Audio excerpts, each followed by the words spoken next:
Greetings, all you Jackson Jennets, and welcome to your daily dose of Donkey with Ginger. I really slurred through that, so I hope you appreciate it. It's time for the power rankings. You know how we do it here. We got your cumulative Gingy Lasker's power index to come up with the Donk Nation top 10. And this week, we have dropping down 5 spots the Baltimore Ravens. We got your Tennessee Titans up 1 spot. We got your Buffalo Bills holding pat at 8. Your Dallas Cowboys dropping down a spot to 7.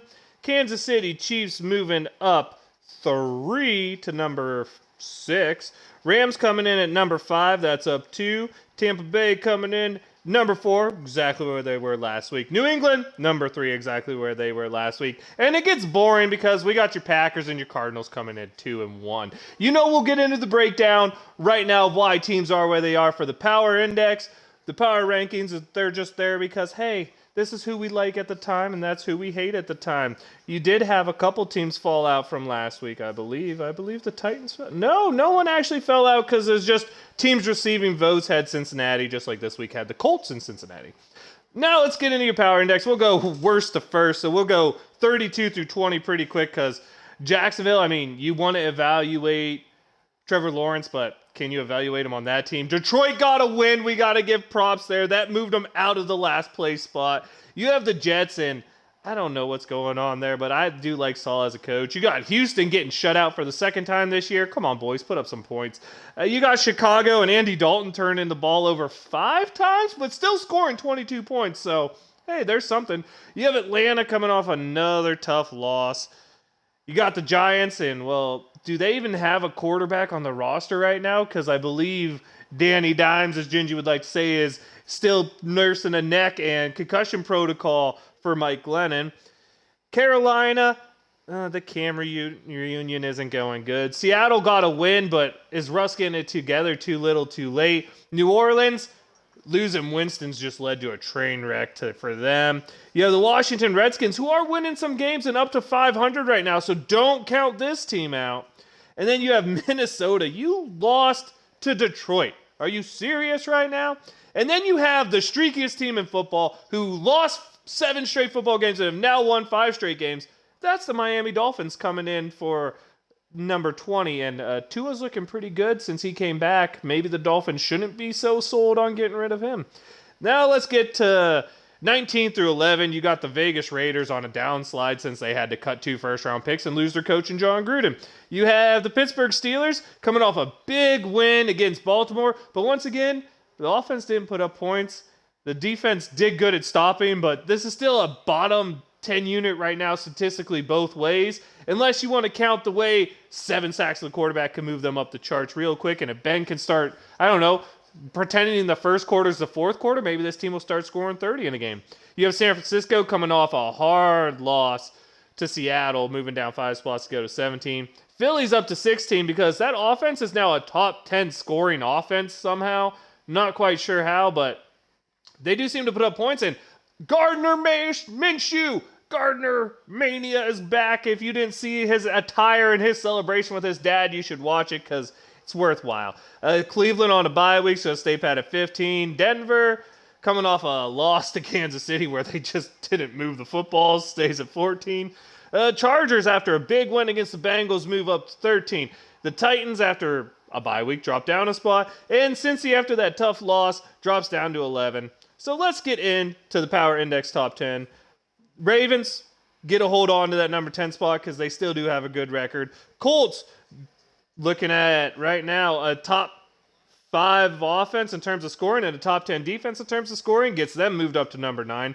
Kansas City comes in at 8 because that defense that was bottom of the league 6 weeks ago is now a top 10 unit. That offense isn't a top 10 unit scoring, but they still turn the ball over a lot. 7, you have the Rams. It is what it is. They're going to be a team between the 4 and 8 range, but the question is, can Stafford win a big game for them? Yeah, I know he can pound up the numbers against the bad teams, but I don't know about that. Buffalo, if you saw that game, how'd you let an opponent run the ball like 40 straight times against you and lose? That's not a good sign for the Bills, but don't judge too hard on the game played and the wind that was going on in Buffalo. Dallas stays at 5 because, They have an explosive offense. They have an okay defense. Micah Parsons is amazing. Maybe they're going to get their receivers healthy, and they could be moving up. 4, we have the Green Bay Packers. Aaron Rodgers still isn't scoring a whole lot of points over the year, but recently it's been a lot better. If it keeps getting up there, watch out for the Green Bay Packers to make a run. 3, you have Tampa Bay Buccaneers. What can you say? Number 1 scoring offense in the league. Tom Brady's doing his thing, although turning the ball over quite frequently. Number 2, Brady's going to love this one. It's again your New England Patriots. Mac Jones throws the ball 3 times, goes 2 of 3 for 19 yards, and they beat the Buffalo Bills. So can't hold out there. And then number 1, Arizona. Kyler Murray missed about a month, comes back and just looks amazing. So what can you say about that team? James Conner's out there scoring touchdowns. I think he continued a touchdown streak to like 5, 6, 7 games or something. Ever since, I think it was Ellington's, their other guy, got hurt, James Conner's just out there scoring nothing but touchdowns. And as a Pitt guy, I love to see it. So, the power index, the power rankings. We have Gingy, we have Laskers doing homework, so we have to let their rankings be known. And maybe there's a surprise here. But I'll start with Gingy's rankings. Let's go 10-1. Baltimore, Tennessee, Buffalo, Dallas, Chiefs, Rams, Bucks, Patriots, Cardinals, Packers at number 1. The only ranking that has Packers at number 1. Gingy, special appearance here. Would you like to tell us why the Packers get to actually come in at 1 for you? Gingy in the house. Yeah, I'll tell you why. Reigning MVP at quarterback. Everybody's looking for a quarterback. Everybody's looking for a winner. The Packers have got one, I'd say. They just need to come through where it counts big. Potential 2020 Steelers quarterback? Let's go. I buy in. And we have a double surprise. Laskers, go ahead with yours. 10 Bengals, 9 Bills, 8 Titans, 7 Cowboys, 6 Rams, 5 Chiefs, 4 Patriots, 3 Buccaneers, 2 Packers, 1 Cardinals. And my reason behind the Cardinals being number 1, did you guys see what Kyle Murray put up this week? Yeah, I did. I watched the game. It was fun. Actually, I watched that game before I watched the Steelers game, so that's good to let everyone know. Laskers, though, you have the Chiefs, only one with the Chiefs in the top 5. That team have you sold already? Their defense, I don't know what they did, but they've turned it around. Melvin Ingram. If you watch that game, dude, he was in the backfield all day. I didn't, but, I mean, holy cow, that team has turned their defense around. That they have. That does it for our power rankings, the power index.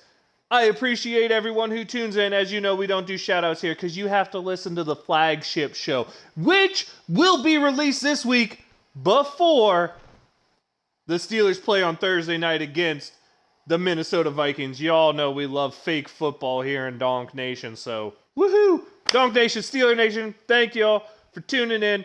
Listen to the flagship. We'll have some good talk for you, some good banter for you. Until then, wave them if you got them.